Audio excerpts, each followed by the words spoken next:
अब हम भारत की विदेश नीति के नए युग यानी सैन्य कूटनीति का एक विश्लेषण करेंगे। सैन्य कूटनीति जिसके साथ दूसरी कूटनीति भी शामिल है। एलएसी पर तनाव कम करने के लिए पहली बार भारत और चीन के बीच सैन्य और कूटनीतिक स्तर की संयुक्त बातचीत हो रही है। भारत और चीन के बीच एलएसी पर चीन के इलाके मोल्दो में 13 घंटे से यह बातचीत चल रही है। 13 घंटे हो चुके हैं और अभी भी समाप्त नहीं हुई है। इस वर्ष जून महीने से अब तक कोर कमांडर स्तर की यह छठी मीटिंग है। अब आपको भारत और चीन के बीच सैन्य कूटनीति वाली मुलाकात की 4 बड़ी बातें बताते हैं। यह बातचीत जैसा हम आपको बता चुके हैं 13 घंटे से चल रही है। जो भी कुछ होगा अब आपको कल ही पता चलेगा, आज तो बहुत देर हो चुकी है।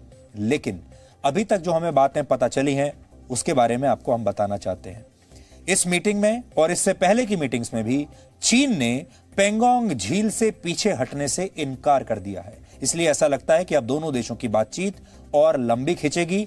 चीन बार बार इनकार कर रहा है, हम पेंगोंग झील से पीछे नहीं जाएंगे, ऐसा चीन की सेना का कहना है। इस मुलाकात में भारत ने चीन से अप्रैल 2020 से पहले की स्थिति को बहाल करने के लिए कहा है, यानी चीन के सैनिक पीछे हटकर उस स्थान तक चले जाएं जहां पर वो अप्रैल 2020 में रहा करते थे। तीसरी बड़ी बात यह है कि भारतीय प्रतिनिधिमंडल में लेफ्टिनेंट जनरल पीजी के मेनन भी इस बार शामिल किए गए हैं। जनरल मेनन अक्टूबर से 14वीं कोर की कमान संभालेंगे और इसी 14वीं कोर के जिम्मे लद्दाख की सुरक्षा है। वर्तमान core commander general Harinder Singh का कार्यकाल अक्टूबर में समाप्त हो रहा है, लेकिन जो नए कमांडर आ रहे हैं वैसे तो वो अगले महीने आएंगे, लेकिन इस बातचीत में उन्हें पहले से ही आज शामिल किया गया है जिससे कंटिन्यूटी बनी रहे। चौथी बड़ी बात यह है कि पहली बार ऐसी बातचीत में विदेश मंत्रालय का कोई अधिकारी शामिल हुआ है। इस मीटिंग में सैन्य अधिकारियों के साथ विदेश मंत्रालय के संयुक्त सचिव नवीन श्रीवास्तव भी शामिल हैं, जो कि पहली बार ऐसा हो रहा है जब विदेश और रक्षा यानी विदेश मंत्रालय के अधिकारी के साथ सैन्य अधिकारी मिलकर एक साथ पीएलए के साथ मीटिंग कर रहे हैं। कुल मिलाकर आज के भारतीय प्रतिनिधिमंडल में 2 लेफ्टिनेंट जनरल हैं, 2 मेजर जनरल हैं, 4 ब्रिगेडियर हैं और आईटीबीपी के आईजी सहित विदेश मंत्रालय के एक संयुक्त सचिव शामिल हैं। ये हमारा पूरा की पूरा डेलीगेशन है। अब आपको आज की सैन्य और राजनीतिक बातचीत के 5 बड़े मतलब बताते हैं। दोनों देशों के बीच पहली बार ऐसी बातचीत हो रही है जिसमें सेना लीड कर रही है, यानी अगुवाई कर रही है, और इसमें राजनायक भी यानी डिप्लोमेट भी शामिल हो रहे हैं। इसे आप नए भारत की विदेश नीति के न्यू रूल्स ऑफ एंगेजमेंट यानी नए नियम कह सकते हैं। इससे पहले सिर्फ सैनिक या जो कमांडर्स थे वही बातचीत करने के लिए जाते थे। इस बार विदेश मंत्रालय का अधिकारी भी गया है।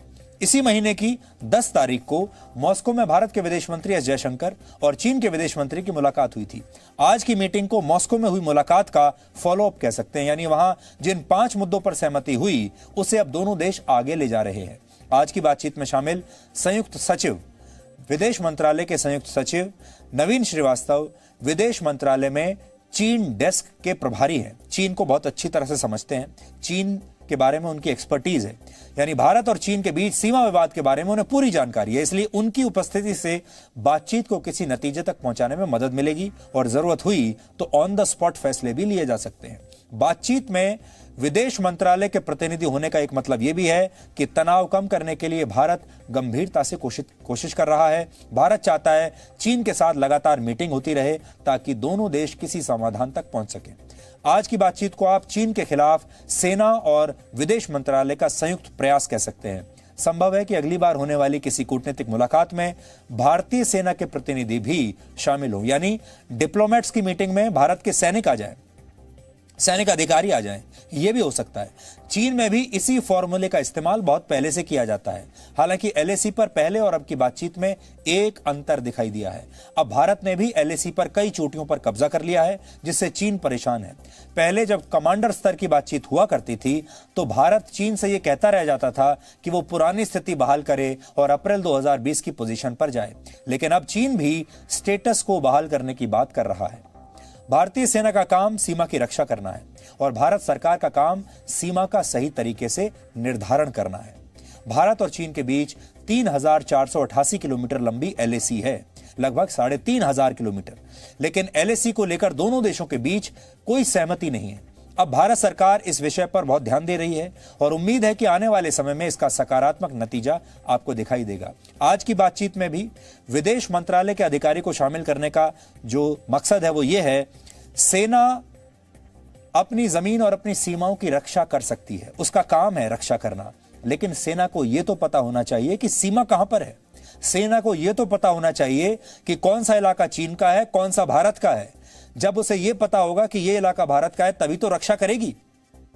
लेकिन अभी स्थिति यह है कि भारत की सेना को यह भी नहीं पता कि वो असल में वो सीमा है कौन सी, वो इलाका है कौन सा जिसकी रक्षा करनी है, क्योंकि वो इलाका और वो सीमा लगातार बदलती रहती है। एलएसी लगातार बदलती रहती है। आप ये समझिए ये फ्लोटिंग एलएसी है जो कि हर साल 2 साल में बदल जाती है।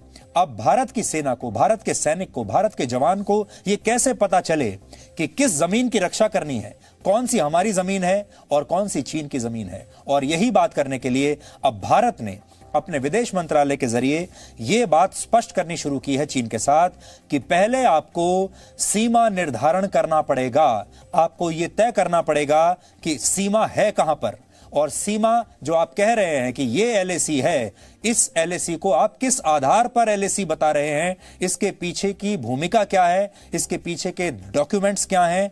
इसलिए एक नई स्ट्रैटेजी है भारत की, जिसमें भारत अब चीन से यह कहता है कि आप पहले अपनी सीमा को डिफाइन करिए, पहले बताइए तो सही कि आपकी सीमा है कौन सी और वो सीमा आपने कैसे तय की, इसके पीछे किसका दिमाग है। इसलिए ये एक नया युग है।